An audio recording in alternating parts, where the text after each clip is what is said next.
Partons à la découverte de Jules César. Jules César est un général, homme d'État et écrivain romain. Il est né le 12 ou le 13 juillet en 100 avant Jésus-Christ et il est mort le 15 mars 44 avant Jésus-Christ à Rome. Il est le fils de Caius Julius César III et d'Aurelia Cotta. La jeunesse de Jules César s'inscrit dans un contexte de violentes luttes politiques qui opposent à Rome les optimates conservateurs et les populares plus proches du peuple.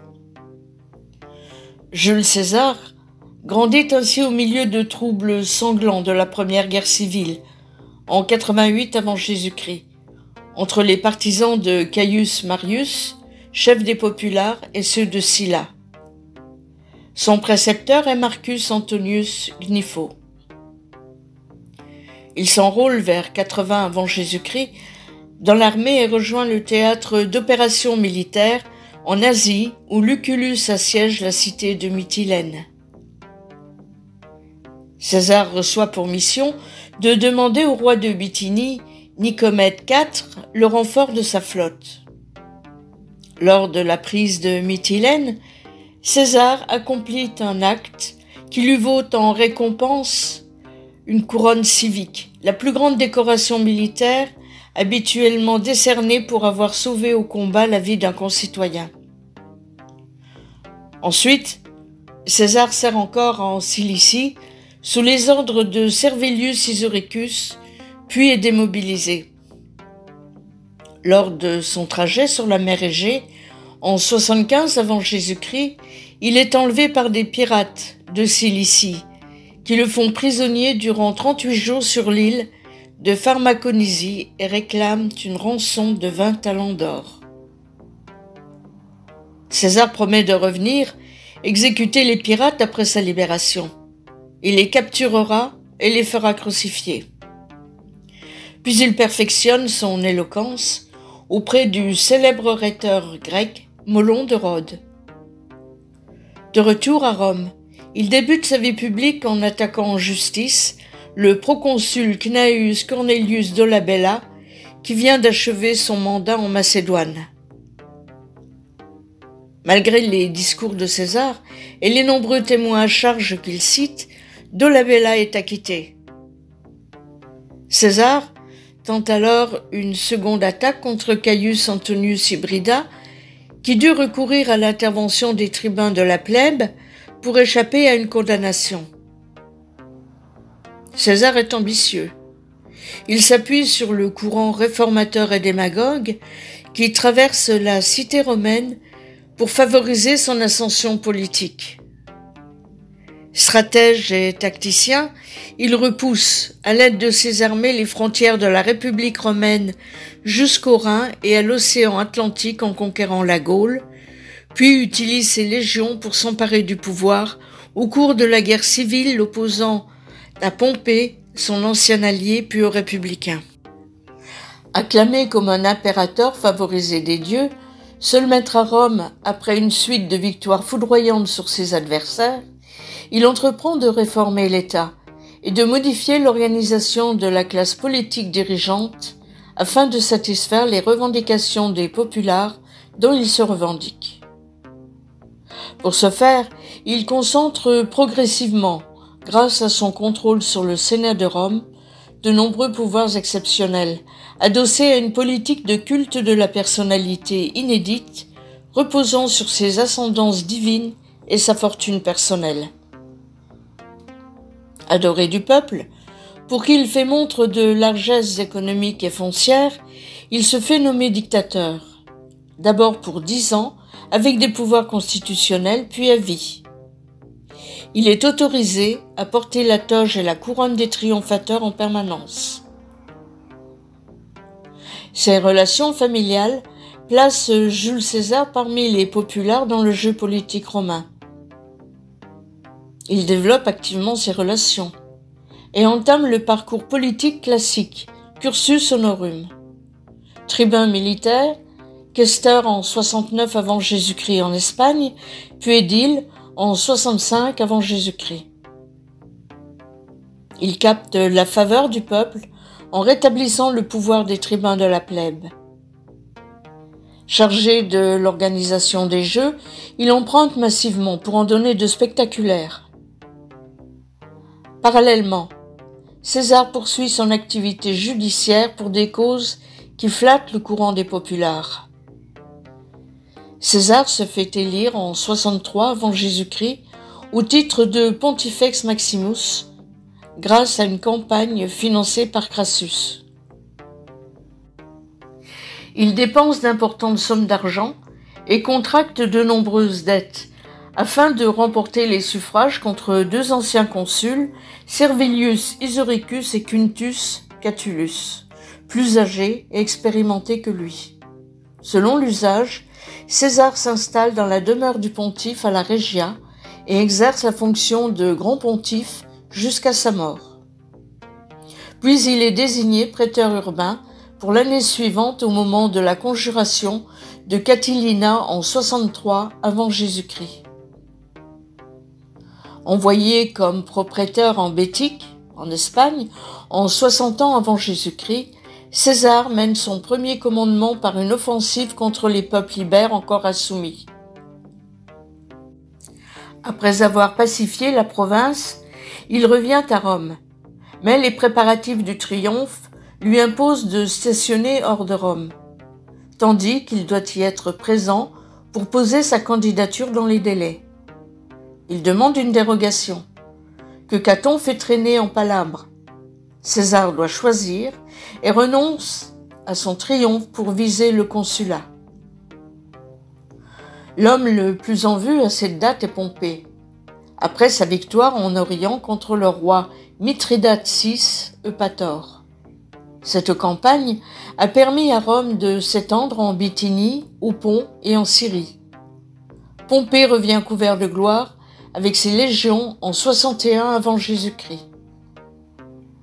Au fait de la gloire, Pompée demande des terres pour ses anciens soldats et la confirmation des avantages qu'il a promis pour les cités et princes d'Orient, mais le Sénat refuse.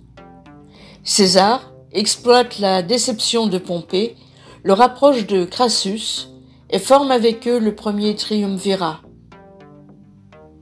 Cet accord secret scelle une alliance entre les trois hommes, chacun s'abstenant de réaliser des actions nuisibles à l'un des trois.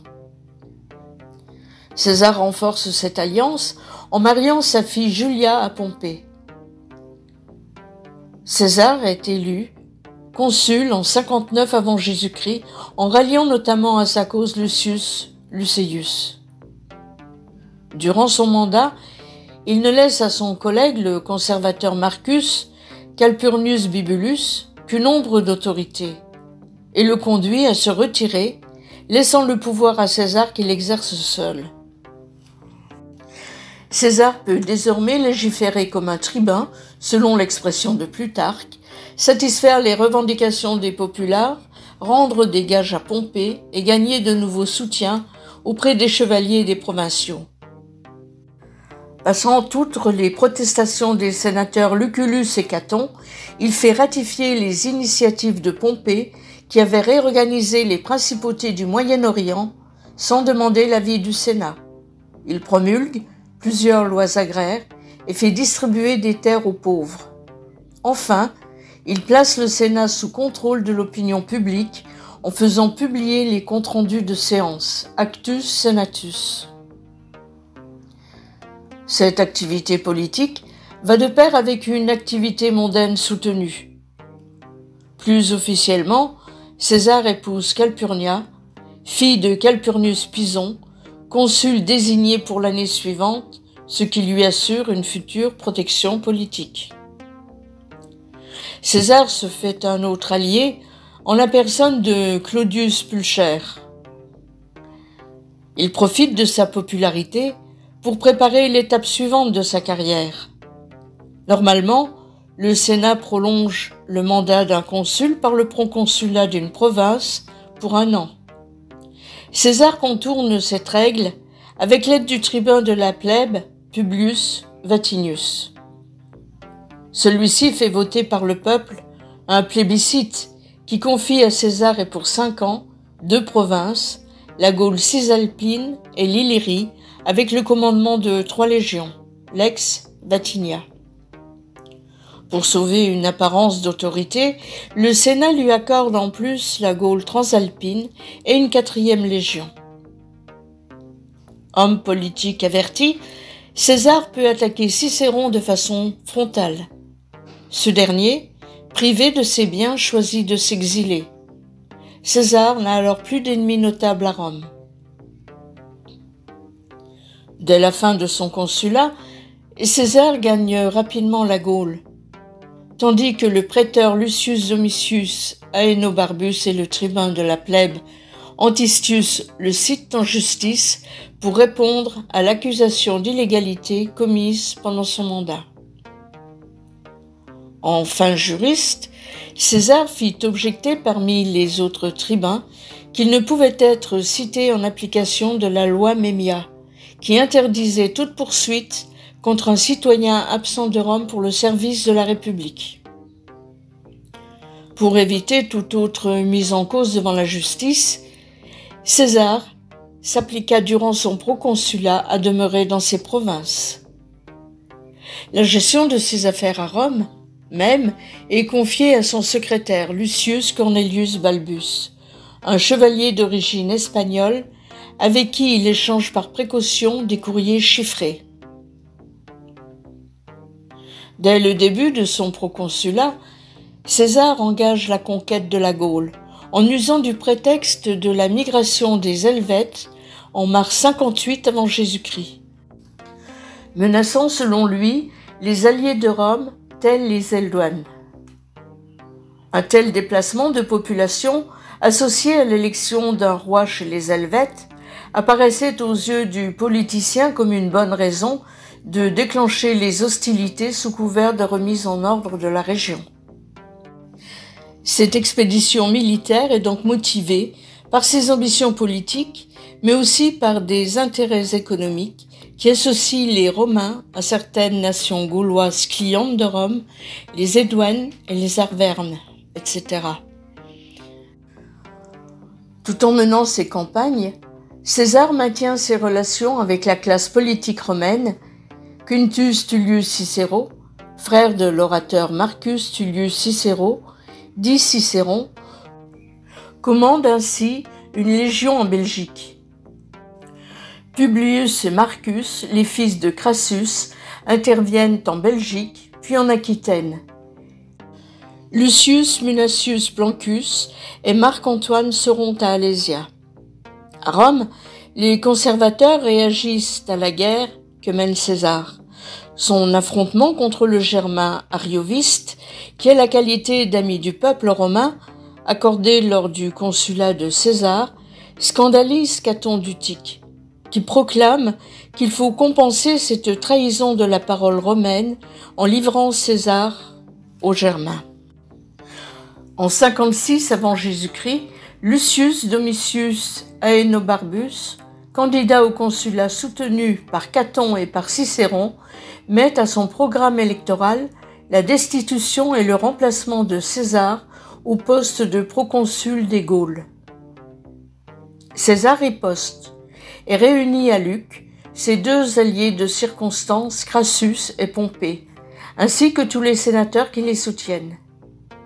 Ils renouvellent tous trois leur accord et définissent un partage des provinces. Aenobarbus et Caton sont agressés en plein forum et empêchés de faire campagne.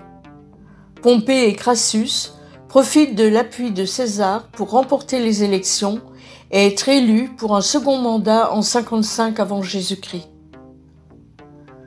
Cicéron est alors un des obligés de Pompée, chose que celui-ci lui rappelle vertement par l'intermédiaire de son frère Quintus. Cicéron choisit alors de s'incliner pour ne pas se retrouver isolé et soutient la prorogation du gouvernement de César pour 5 nouvelles années. César est alors sûr de pouvoir terminer sa conquête dans des conditions politiques favorables. À l'issue de leur consulat, en 54 avant Jésus-Christ, chacun des deux autres membres du triumvirat reçoit le gouvernement d'une province. Crassus part en Asie, cherchait une gloire militaire qui pourrait égaler celle immense de Pompée et celle croissante de César. L'Espagne et l'Afrique sont attribuées à Pompée, qui préfère rester à Rome, le centre du pouvoir, et choisit de transférer à des légats la gestion des affaires provinciales. Sur les 4 régions consulaires qui lui sont attribuées, Pompée en prête 2 à César, qui a alors besoin de renforts. Pendant son second mandat proconsulaire, à partir de 55 avant Jésus-Christ, César traverse la Manche et réalise une première incursion en Bretagne, l'actuelle Grande-Bretagne, terre inconnue et quasi mythique pour les Romains de l'époque. Ultérieurement, il réalise une attaque militaire au-delà du Rhin, y faisant réaliser un pont évoqué dans la guerre des Gaules sous forme d'analogie avec le titre de Pontifex Maximus, littéralement celui qui fait le pont entre les hommes et les dieux, qu'il détient depuis 63 avant Jésus-Christ. En 54 avant Jésus-Christ, la fille de César, Julia, qui avait épousé Pompée pour sceller le premier triumvirat, décède en couches. Son décès intervient alors au pire moment pour César.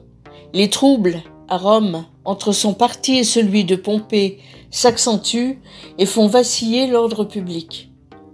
La rupture entre les 2 hommes n'est pas totale, mais le décès de Julia fait qu'elle devient de moins en moins évitable, poussés qu'ils sont tous deux par leurs entourages politiques. César est en Bretagne, d'après Sénèque, quand il reçoit la nouvelle de la mort de Julia. À partir de l'hiver 54-53 avant Jésus-Christ, la situation en Gaule se détériore et des révoltes se multiplient contre la brutalité de la guerre de César, qui n'hésite ni à réduire en esclavage des dizaines de milliers de civils, ni à passer au fil de l'épée de nombreuses communautés vaincues sur le champ de bataille.